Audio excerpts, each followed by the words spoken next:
You already know it's your boy. It's the man, the myth. All legend, baby. Grandmaster Caz. And I need y'all to tune into the latest episode of the Casual Talk podcast featuring the Henny Boyz with a live studio audience. All right? Check out the Bigga Picture Network on YouTube and watch the Casual Talk podcast with me and the Henny Boyz. All right? I need you to like and subscribe. We going in. You heard? I Peace. was in the 5th grade. That's when I heard y'all, and I decided I wanted to do it. And I just started writing, and I was telling myself that I was going to be a rapper. When I was in the 9th grade, my father had some nightclubs, and he was an entrepreneur, so he was always starting businesses and stuff. And I was telling him, I'm going to be a rapper. He didn't take me seriously. He was like, yeah. I'm like, no, you got to listen to this rhyme. He wasn't trying to hear anything. Right. So when I was in the 9th grade, I sent in, let me stop. King of Chill. I don't know if y'all know who King of Chill is, but he's one of our producers at First Priority. We went to school together, Brooklyn Tech. He was the first person that I knew that actually had a record out. So he had a record out. It was called The Beast Within, and it was on an independent label in Brooklyn, and he was a friend of mine. So they was having this rap contest, Clean Up New York rap contest. The winner would get, a record deal, that kind of thing. I think I remember that. Yeah, so I was like, all right, I'm gonna go win this contest, and I'm gonna get my record deal. So I told him, and he was like, all right, and he took me to the studio. This is the first time I've ever been in the studio. There's a group called Clear. They made that song Keep Your Body Working? Yeah, An Intimate Connection. Yeah. So the guitar player from Clear, his name is Richard Lee. He had a studio in his house. So King of Chill took me to Richard Lee's house, and I recorded this demo, Clean Up New York demo. So I had the demo. I sent it in. Of course, I was going to win the contest. So I sent it in, of course. And, I never heard back from them, right?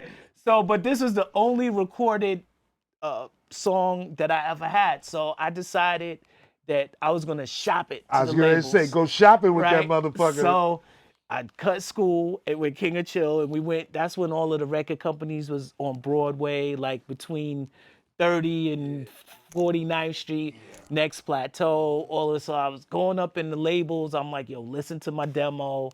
I never forget. I had a Eddie O'Loughlin from Next Plateau. He played it. He let us right in the office, and he played it, and he took it out and he handed it back, and he was like, "This sounds like a commercial." Right? I was like, "Okay," which it was Clean Up New York, so it was really right. a It was like commercial. you call it like A PSA. PSA. Yeah. So I would go to the record stores. I picked up this pamphlet from B's Record. I don't know if you know that. It's in Brooklyn or Fulton. And in the back, I saw a little ad for this radio station at Medgar Evers College. And they're like, send your demo in. So I sent it in, and it was kind of like they would play demos, and then people would vote on them or whatever. So it was like 89.3. It was Thursday afternoons at 3:00. So I was listening, and they started playing my demo, and then it started climbing up the charts. And then it was #1. So it was like #1 for a week, 2 weeks. So I called my pops, and I'm like, yo, they're playing my song on the radio. I'm number and one. I'm #1. He's like, yeah, okay, whatever, nothing. But it was #1 for a few weeks. So one Thursday when I knew it was coming on, I called him and I was like, yo, are you near radio? He was like, yeah. I was like, turn to 89.1 or whatever. And he's like, wow. I'm like, just listen. So they played, it was #1 and they played it. So for me, I think that was what showed my pops that I was serious. Mm-hmm. So he was like, oh, okay. He said, I have a friend that has an independent label. I'm going to take you over there. So there's another promoter, one of his competition, his name was Elmo the Magic Christian. You know Elmo? Hell yeah. So Elmo. Who forgets a name like Elmo the Magic Christian? So Elmo the Magic Christian had a label, and my pops, he took us over there. They were like competing club promoters. Uh-huh. So Elmo says, yeah, I'm doing this Christmas record. He was like, yeah, you can rhyme on the Christmas record. Me and Giz. So that's what we did. We did the Christmas record, which was my second time ever being in the studio. But this time it was a real studio, like it was actually INS studio. And you remember INS Yeah. on right by Chambers and Murray Street. And you know, they had the bass player come in. I got to see like how they really record songs, you know, bass and all of Right. that. The So tracks, the channels, and all the that. channels, Yeah. the board, or whatever. So we did the Christmas record. So we did the Christmas record, and the first thing I have to say is that after experiencing the production or the creation of the Christmas record, that's when I decided that I wanted to start making my own beats, because not that I hated it or anything, it's just like I wanted to, you know, do something that I felt that I created. So that's when I started making beats after the Christmas record. We were really This is what we trying to get to. so that's when But I'm sorry to cut you off, but this is the process that's missing in a lot of these interviews, and a lot of times when you talk to people, they get straight to the meat, but they don't tell you how you caught the meat, where you bought the meat, where you found it, how you cooked it, or none of that shit. right. Okay. So continue. So okay, so another important part of this story is my father was basically funding it, right? He paid to get the records pressed, and me and my father, now it's a Christmas record, so we only had a month really or 2 months to try That and it get, would be relevant, right, yeah. paying off the DJs, right? It's a Christmas record, Christmas time. He's giving them money to play it, and they played it. But me and my father was running around like to the record stores. Mind you, we don't know anything about the music business at all, but we found out like, okay, if you could put records in the store on consignment, and if they sell, then they'll pay you. So we like going around. He's paying for the records. He's paying the DJs. He paid to get the records pressed. And one day we went to this record store, was on 8th Avenue, and he's like, oh, we got this record, we want to put it, you know, consignment. And he was like, oh, the guy he'll be back at 3 o'clock. It was like 2 o'clock. So we went and we sitting in the car and we was talking, and I said to him, I'm like, we doing all of the work anyway, we might as well start our own label. And he was like, yeah, that's true. We should start our own label. And that's when we decided to start First Party Music that day in the car. So then. Hold on. Are we gonna clap for that? Yeah. Word up. Yeah. So mind you, we didn't know anything. So we were learning as we were going. We went and got that book, This Business of Music. That was our Bible. So it was like, okay, anytime we had any issues, we would look it up in there. And fortunately, somebody introduced us to Kendall Minter. You know, I don't know if y'all know who he is, but he's the best black lawyer, entertainment lawyer ever. And Kendall really mentored us as well and helped us out with a lot of the stuff that we were doing. So that was that. So now I'm making beats. I'm starting to get equipment. And another thing that Elmo did, which kind of changed the course of what we was doing, my father said to Elmo, he was like, you know, I'm thinking about picking up a 4-track, a cassette 4-track. He was like, you know, Milk wants to record or whatever. And Elmo said, and I'll never forget this, Elmo said, you can't record a record on a 4-track. And my father was like, what do you mean? He was like, you can't record a record on a cassette 4-track. He was like, it has to be on 24 tracks. That's professional. And my father was like, the reels, yeah, he was like, tape, all he that. said, suppose it's only 4 tracks. Why can't you do it on the 4-track? And he was like, all of those Motown records were done on 4 tracks. Like, why can't you? And he was like, no, it's got to be a 24-track. And of course, because Elmo was so strong on that, my father went and bought the cassette 4-track. So now I had a studio, right? I had this cassette. Wait a minute.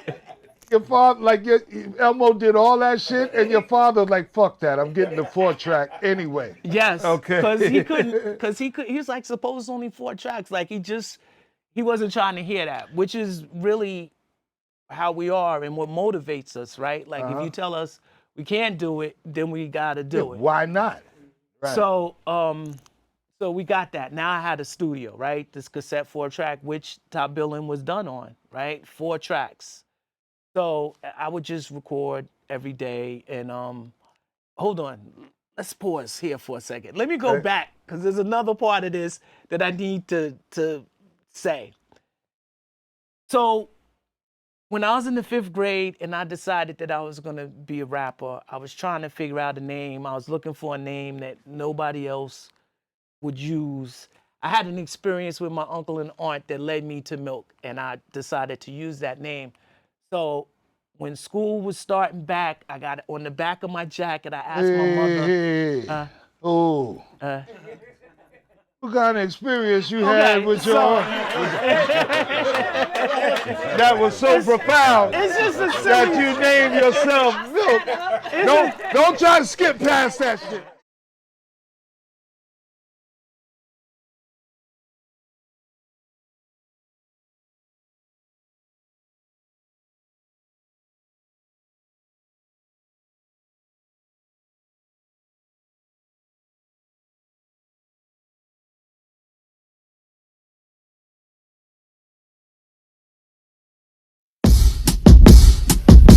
Been dreaming of the greatness, A-list celebrity placement since basement, since words like you ancient had more soul than A6. Patience is a virtue, but it hurts to not be heard like nonverbals. Herbals blazed and burned the sage when I blow like Virgil. Paid what I'm worth, not slaves. But I am in a mental cage. What to do with all this rage or this self-disdain? I should be selfish, pain make me feel like I need to change. Plus a microdose of the psilocybin got me close to my hopes on vibing. Maybe I blame my post and timing. Will all work out when I'm all burnt out. Almost burnt my mouth. Cause I spit the hot shit, gotta shift the optics. I'm lit in my chicken plastic like I hit the mosh pit. I'm swinging, they shit could block him. All these bars for myself to gift. I'm locking, I'm popping off like Marvel sauce. A lesson learned is not lost. If it ain't been earned, then knock it off. If you wait your turn, you're not a boss. A hater's word is not applause. The time you waste still got a cost. I see the bigger picture like a bird eye. Lie to yourself and your word dies. I never got it on my first try, but I never quit till I earn my trials and tribulations, trials and tribulations. Like me going up and down, but now I feel amazing. They know, they know, they know, they know, they know, they know. I'm going through the trials and tribulations, trials and tribulations. Like me going up and down, but now I feel amazing. They know, they know, they know, they know, they know. I'm going through trials and tribulations. Thank God for creation, just imagination. Thought you was a friend but no relation. Biggest AI animation. I told them Jesus, God in the flesh, wanna equal depth and hold no breath. See my life, they think amazing. I tell them Christ, they think I'm Mason. You're jealous or zealous, but I'm rebellious. Jesus, police wanna nail us. You fail us, mail us.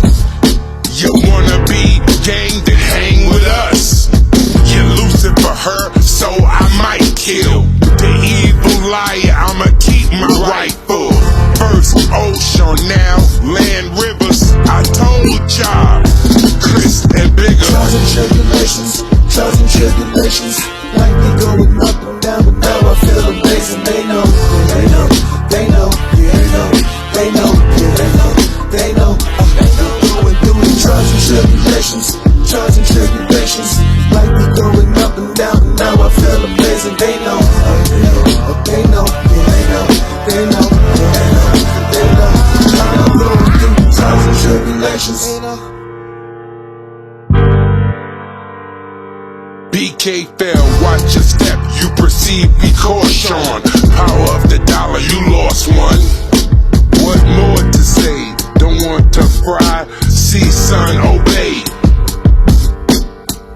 Blam, blam, best jam.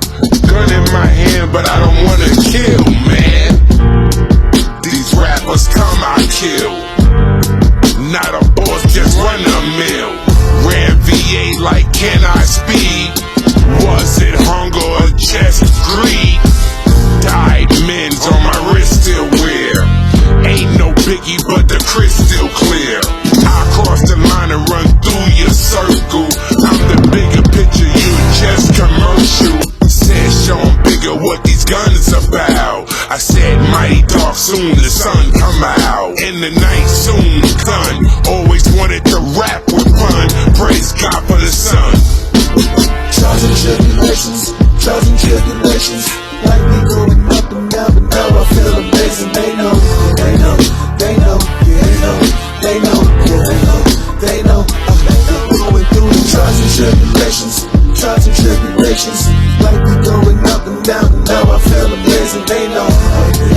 they know, yeah, they know, they know.